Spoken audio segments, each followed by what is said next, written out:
د لوی او بخښونکي خدای په نامه درنو لیدونکو سلام. هیله ده چې د وقوچو به اوسئ. زموږ د نن ورځې خپرونې ته ښه راغلاست. زموږ د نن ورځې خپرونې موضوع د پروناون په اړه دی. د پروناون تعریف مې تاسو ته کړی و په بله خپرونه کې. یو ځل بیا به هم تاسو ته تعریف کړم او تشریح یې کړم. In the name of Allah, the most gracious and the most merciful. Today I want to talk about the pronoun. Pronoun is a word which is used instead of noun and prevents its repetition in the sentences. Pronoun is a word which is used instead of noun and prevents its repetition in the sentences. ضمیر هغه کلمه ده چې د نوم پر ځای استعمالیږي او د نوم له تکرار څخه په جمله کې مخنیوی کوي. ضمیر هغه کلمه ده چې د نوم پر ځای استعمالیږي او د نوم له تکرار څخه په جمله کې مخنیوی کوي.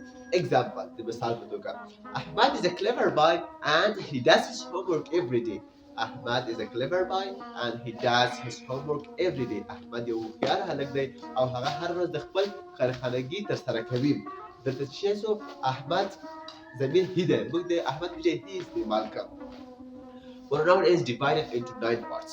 Personal pronoun, demonstrative pronoun, possessive pronoun, distributive pronoun, interrogative pronoun, indefinite pronoun, reflexive pronoun, emphasizing pronoun, and relative pronoun. pronoun یا ضمیر په 9 برخو باندې ویشل شوی دی. شخصي ضمیرونه، اشاروي ضمیرونه، ملکي ضمیرونه، توضیحي ضمیرونه، انعکاسي ضمیرونه، پرسشي ضمیرونه، انعکاسي ضمیرونه، تاکیدي ضمیرونه او ربطي ضمیرونه. دا ټول په 9 برخو باندې ویشل شوي دي. اول زموږ درس personal pronoun دی. Our first lesson is about personal pronouns. Personal pronouns are those which are used instead of people, place and thing. Are those which are used instead of people, place and thing.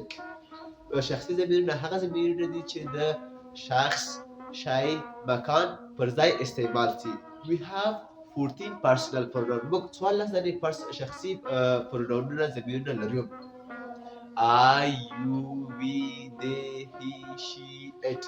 I, you, we, they, he, she, it. Me, you, us, them, her, his, its. دا زموږ د نن ورځې درس. تر بلې خپرونې پورې دی الله پامان.